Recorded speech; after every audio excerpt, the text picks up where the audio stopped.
Salut à tous! Donc aujourd'hui on se retrouve pour une nouvelle recette, la tarte aux pommes rustique. Alors on va commencer par préparer la pâte.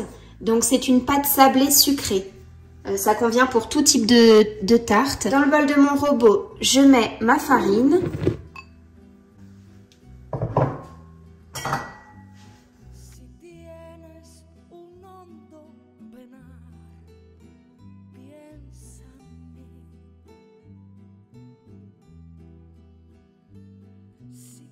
Mes jaunes d'œufs et mon eau. Je vais battre le tout pendant 3 minutes. On se retrouve tout de suite.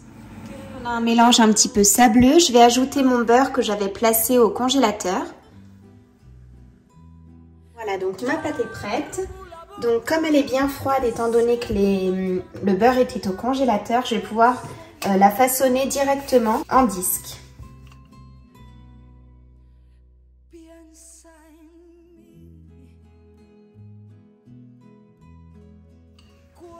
Voilà, donc j'ai étalé mon fond de tarte.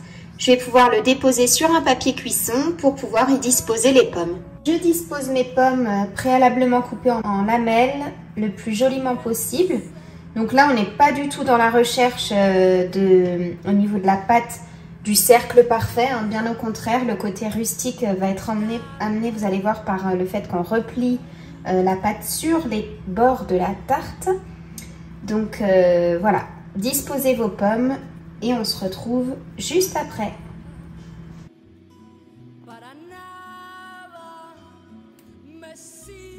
Donc, j'ai quasiment fini, je mets les petites chutes de pommes dans les petits creux. Là, l'idée c'est d'être généreux en fruits, hein. Donc ça, c'est une tâche qui est un tout petit peu fastidieuse, qui prend un petit peu de temps. Donc comme vous le voyez, les pommes ont un petit peu noirci, hein. Je les ai coupées tout à l'heure, donc c'est normal. Elles s'oxydent, mais le goût ne sera absolument pas altéré.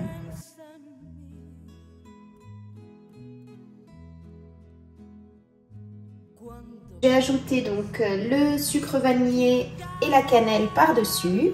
Moi, je mets de la cannelle que sur un côté parce que mes enfants n'aiment pas tellement ça. Donc, vous, n'hésitez pas à bien la répartir sur toute la tarte.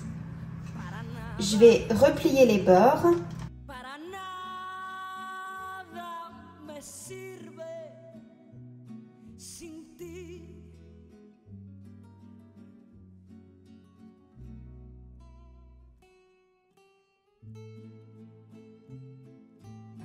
Alors à côté, j'ai fait fondre du beurre auquel j'ajoute 2 cuillères à café à peu près de cassonade. Et je vais venir badigeonner les pommes et la pâte, pardon. Comme ça va lui apporter un petit côté bien doré et croustillant. Pour ceux qui aiment beaucoup la cannelle, vous pouvez ajouter la cannelle à ce mélange. Et comme ça, il y aura même le goût de cannelle sur la pâte. Voilà, donc on va pouvoir enfourner. Alors, on va venir faire un caramel pour enrober nos noix, qu'on disposera ensuite sur notre tarte quand elle sortira du four. Et à ce propos, la petite astuce pour pas que le fond de tarte soit mouillé, c'est que pendant la cuisson, comme les pommes vont rejeter pas mal de jus, on vient percer le fond de tarte avec un couteau. Et comme ça, le caramel qui se forme entre le jus de la cuisson plus le sucre va venir caraméliser le fond de tarte et le cuire. Voilà, donc notre caramel est prêt. Je vais y ajouter les noix. Je mélange bien pour toutes les recouvrir.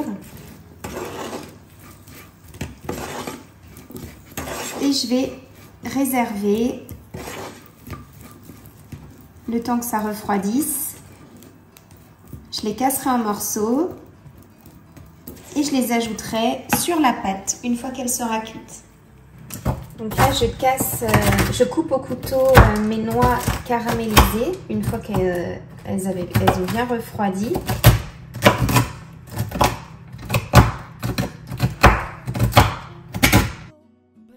Sorti ma tarte du four, je saupoudre de noix caramélisées Je vais laisser refroidir un tout petit peu et la servir tiède.